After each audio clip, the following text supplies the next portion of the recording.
Hi guys, I am back again. I know it's been a while and I'm losing my voice already. But anyways, this is finally day 5. Why did I say finally? Did I remember if it was only 5 days? Or did he say like a week or something? But anyways,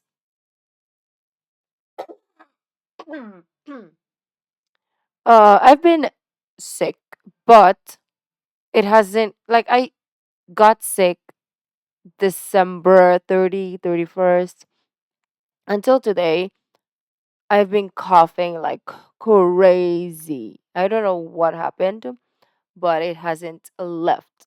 Okay. But yeah, we are here. We're back and we are checking out our pal who has been going around on his bicycle, and you guys have helped a lot in the comments telling me how to fix your tires when you get a flat tire, because I was like wondering how the fudge are you gonna like get by if you get a flat tire. But then you guys said there is this pack and then you have to do it yourself. Well, that is where my problem comes in, because I don't like reading manuals and I don't think I can fix it. So I probably will start walking. Okay. Because and then I don't know. Yeah, I'm gonna get stuck somewhere and I have to walk and drag my bike along, because this person, for some reason, thinks she is better than a manual, and I'll get frustrated and I'll probably throw the bike in the freaking lake. Sorry. Yeah. But we'll see. That's just me though. Let's go to day 5. Let's get it. This is a canal in the heart of Utrecht. And believe it or not, Utrecht. just a short while ago hosted a 12-lane motorway.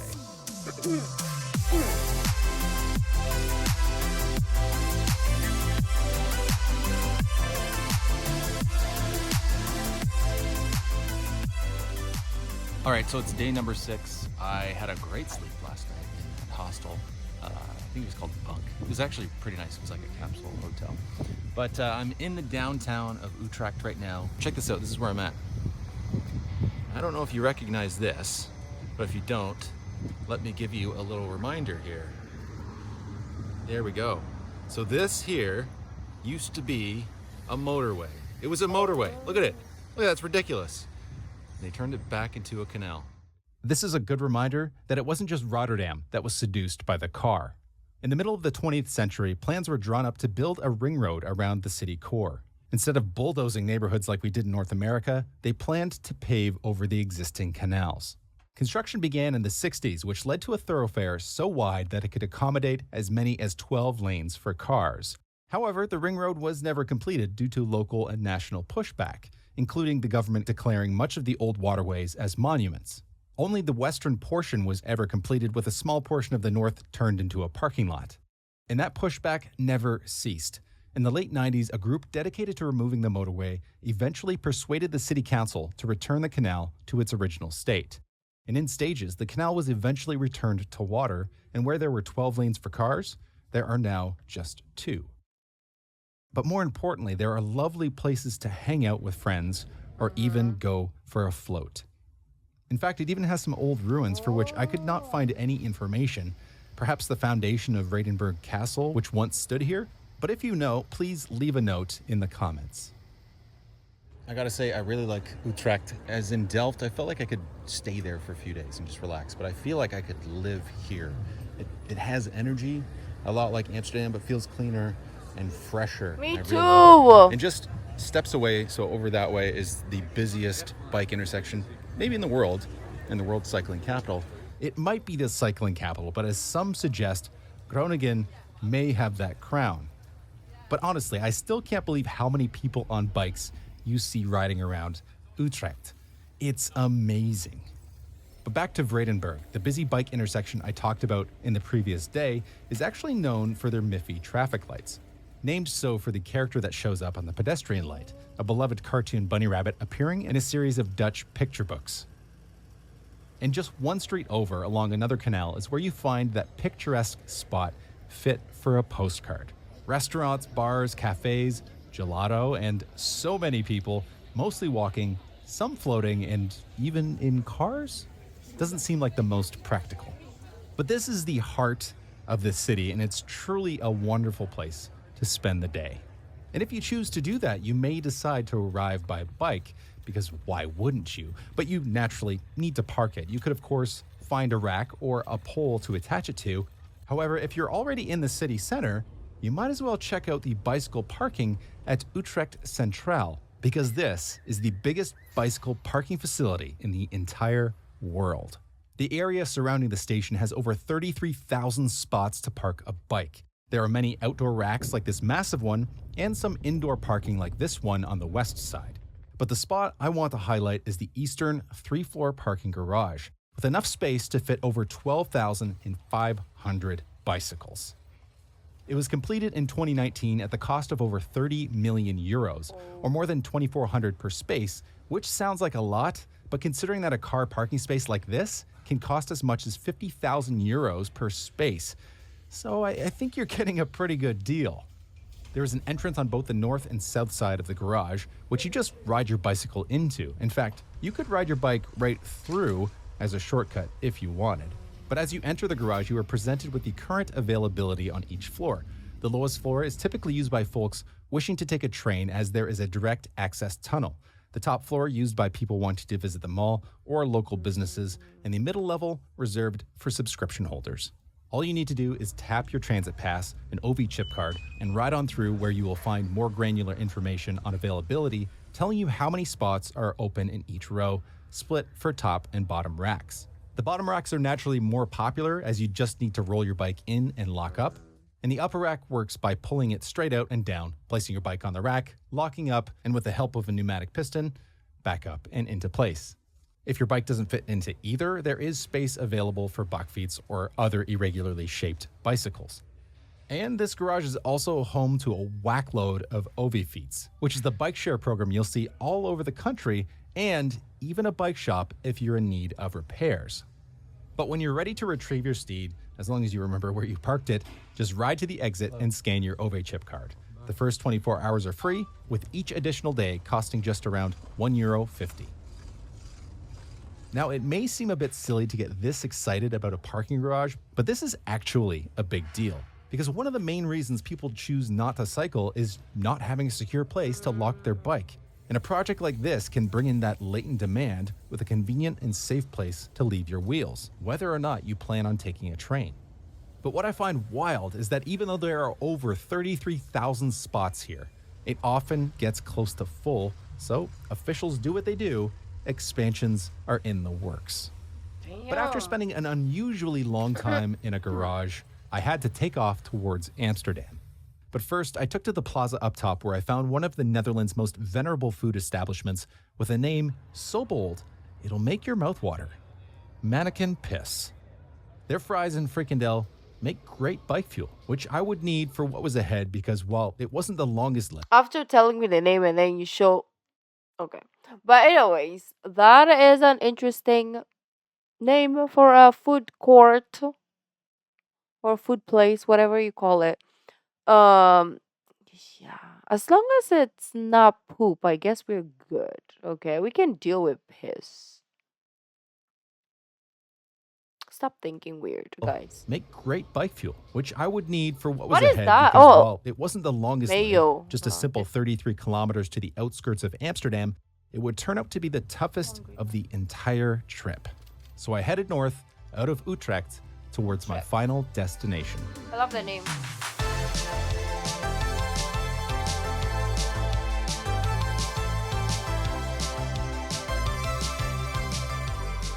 There's a couple ways that you know you're in the country. First one, obviously, you can see it.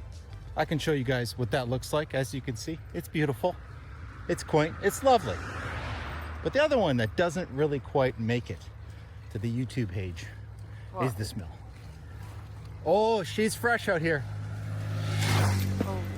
Sure is. Apart from the smell of fresh manure, Utrecht to Amsterdam was indeed the most idyllic leg of the trip. The brilliant green of the foliage, boats cruising along the canal, lovely little towns, and Look even a at that place. Why is it so fairy tale like? Right? It's so beautiful. It's green. It's clean. It's not crowded. Me and crowds, right? It's obvious. I keep saying and mentioning it. I like places like this. You see a couple of people and you know that you're still on earth, but then not too much that you're like, I'm suffocating, right? It's just so beautiful. Look at this old couple biking side by side with one another. It's just life. This is what life should look like. I don't know what life I'm living, but this is the one that I want. the brilliant green of the foliage, boats cruising along the canal, Look lovely at that. little towns, and even a castle that I wish I had stopped at. But while lovely, it was difficult. And this is threefold. The first is the fact that I rode over 90 kilometers the Oh. previous day. My ass was really feeling it. But the second part is something that many people have commented on. Some seem to think that I didn't know, which is the fact that I was riding an absolute lemon of a bike. And if you didn't notice What do you yet, mean? here is the fully unmuted experience. Now, I don't want to slam the company I rented this bike from. Yeah. I mean, it's not their fault. Probably it's been overridden, whatever. But yeah, that needs some lubrication. And your bomb needs some lubrication too because our pads. They God. were incredibly friendly and helpful. They hooked me up with saddlebags, a repair kit, and even let me leave my empty backpack with them. But this bike needed work. The right foot pedal always felt crooked, like it might fall off. And overall, I just felt like I really had to push to get this thing to move. You may have heard me out of breath while on flat ground and hills. From what little I came across, not good. But all that being said, this bike still took me to every destination, albeit with extra effort. But to be honest, I'm glad I rode it. It just felt like a more authentic experience. Mm. But the third reason it was a tough journey is probably the most important thing to note. I don't know if people realize this. Many people always say about the Netherlands, oh, we can't do that here. It works there because it's so flat. The country's so flat. And you know what? It's pretty flat. But something else that also very much is windy. A lot of the time, the wind is blowing against my favor. I don't know if you can see that flag there. That is not portraying how much is blowing in my face right now. And it's making it really hard to get my ass to Amsterdam. I had faced wind on previous days, but not like this. It shifted around and picked up as I continued. Nevertheless, I trudged forward and I was rewarded with more lovely sights. A simple yet beautiful canal side path took me to another cycling and pedestrian bridge, which led to more quaint countryside sights all the way to southeast Amsterdam. But once I arrived, I decided to take it easy for the night so I would be ready for my final day spent in the big city.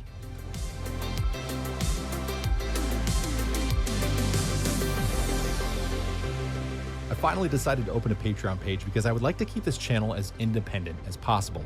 If you'd like to help me produce videos like this, check out the link below. And with that, my name is Nick. Thanks for watching. I also have a Patreon, and Squid Game is there if you want to check it out and other stuff. But, anyways, that's not the point. This has been a journey that we've kind of joined him for. It's fun, it's interesting, it's educational, and I feel bad for his behind because I know the feel like if I rode for like, let's say, 30 minutes, I'm already like, yeah, no way. How much more days riding for like the entire day, almost, right? I could just feel the pain. But the good thing about that is you become numb and then you're just like, I don't feel my ass anymore, so whatever. Um, yeah, this has been super fun. I loved seeing the places, and also I feel like Utrecht is one of our favorite places that we've reacted to. Uh, I don't know, it's just a beautiful place, and obviously they have the biggest bike parking building lot ever. And it's just fascinating. And they're going to expand it. Like, what do you mean we're going to expand? Right? That's crazy. But well, thank you guys for joining me as always. And I will see you tomorrow. Bye.